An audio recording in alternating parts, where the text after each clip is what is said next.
Welcome to week 16 of the Sub 48 project, where I show all my training on my journey to hopefully run a sub 48 second 400. This was a really solid week of training for me, especially in my block starts. We started out with our acceleration day, and after a full warm-up, which I forgot to record for some reason, we did a few resisted sprints. The resisted sprints felt great. I felt like I was hitting all the right positions and was really powerful. I also noticed I'm getting a lot better at achieving low heel recovery or avoiding cycling my legs in early acceleration, which is a mistake I talk about in my video on 5 mistakes that are making you slow.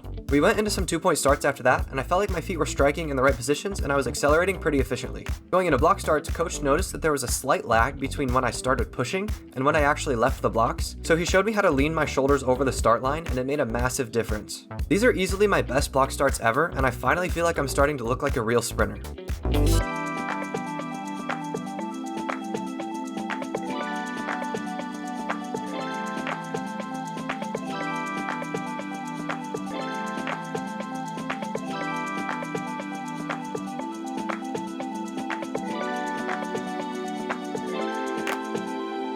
Our next day was our plyo day, which still pretty much feels better every single week.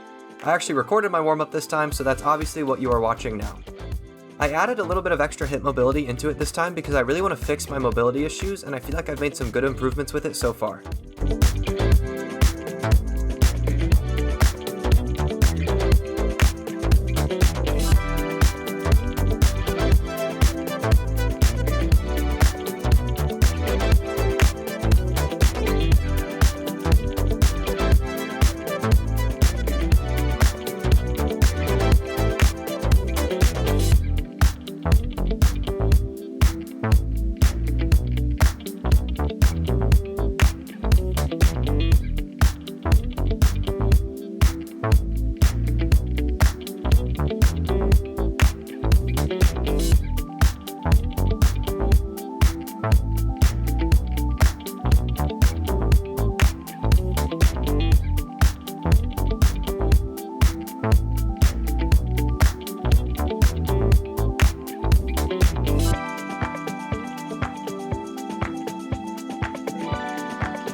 Some of the things I focus on during the plyometric days are trying to be as explosive as I possibly can, and also for some of the exercises, trying to have the shortest ground contact time possible. My knee pain has gotten so much better I can barely believe it. I even go out and play volleyball about once or twice a week, and while I frequently get a little bit of discomfort, it's nowhere near how bad it used to be. In the past, one plyo session like this would make it so I could barely get up a set of stairs for the entire following week, but now it barely affects me at all, which is awesome.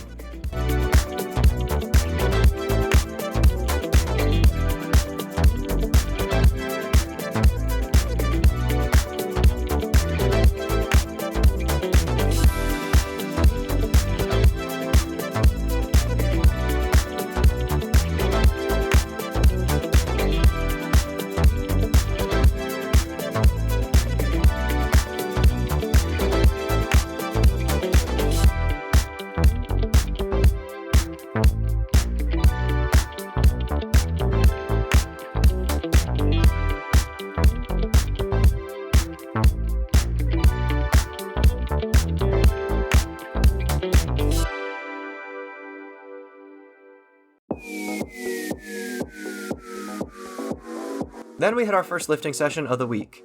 We are still in our power phase, so our main lower body lifts have slightly reduced ranges of motion and significantly reduced weight, so we can focus on generating as much power as possible.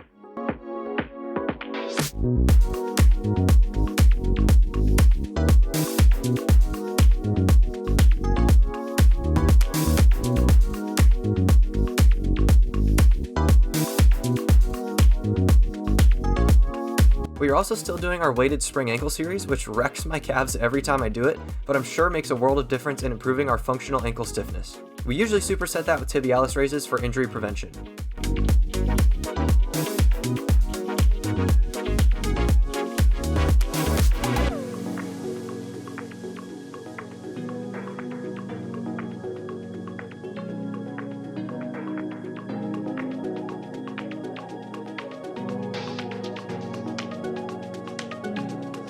Then we moved on to jump squats loaded with 50% of our body weight, which are absolutely brutal for some reason.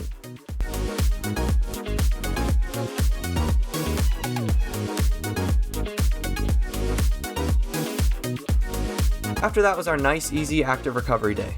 We opened up with our regular warm-up and then followed it with some hurdle mobility, pelvic tilt isometrics to improve our pelvic positioning, and finished with some A-switches with our arms overhead, which, just like the banded form drills we usually do, increases the involvement of your core significantly. While that plays, I want to talk to you guys about my goals for this year.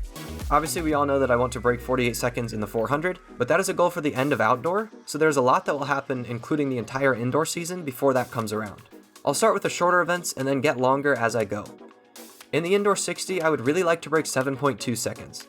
This is far from an elite mark, and considering how fast I have run up to this point, I think I may even be able to break 7.1, but what this really would come down to is my acceleration. I did feel like I had a great breakthrough in my block starts this week, but I'm not sure that it's enough to run a 60 that fast.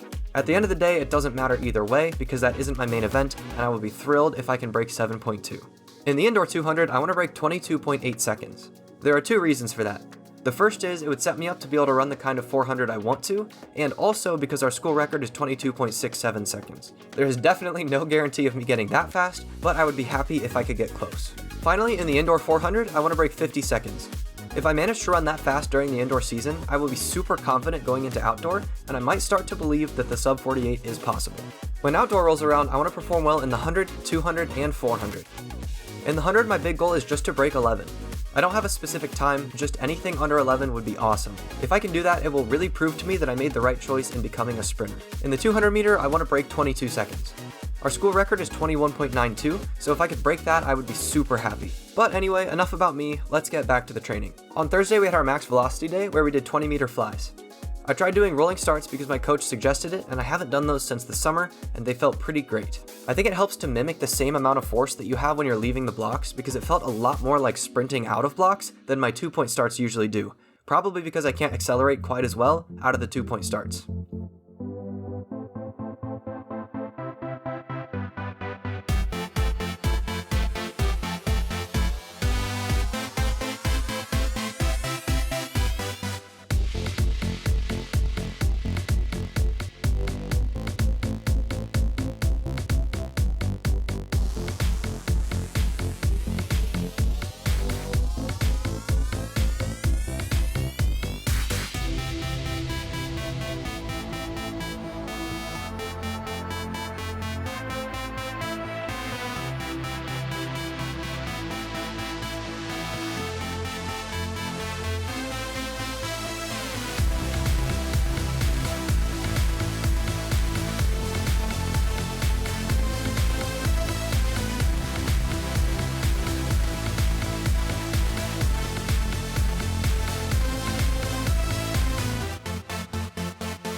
Then came our second lift of the week, still focused on those fast and powerful movements with slightly lighter weights.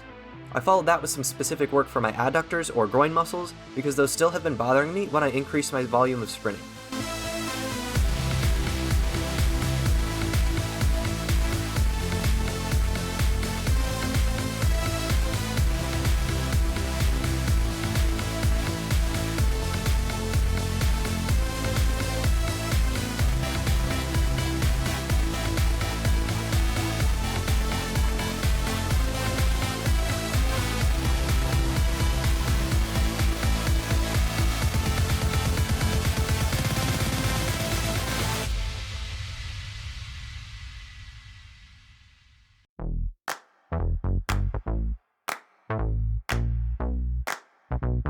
For my upper body, I did dumbbell overhead press and then pull-ups.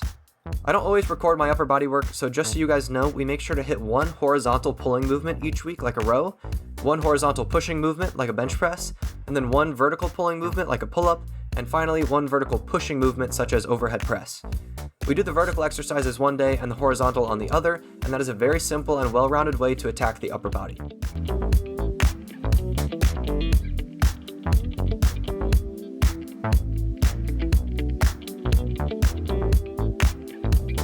Finally, on Friday, we came in for a speed endurance workout. The workout was the same as last Friday, with 2 120-meter sprints at 90% with 8 minutes rest, and then 2 80-meter sprints at 90% with 6-minute rests. I really love this day. I like the feeling of sprinting for longer periods of time and getting to feel out all the nuances of my form for the whole distance, while trying to balance power, frequency, and efficiency all the way down the track.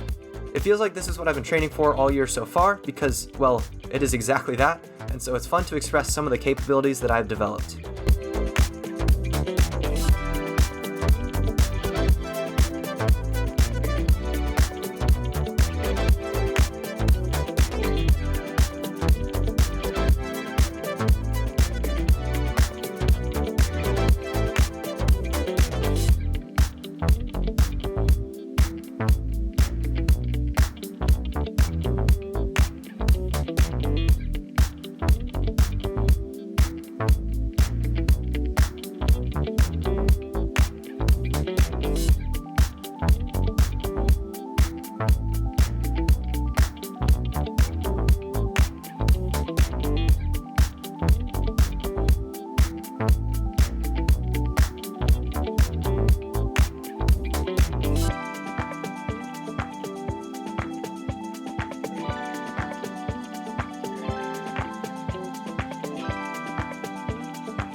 Thank you guys so much for watching, and I will see you in the next one.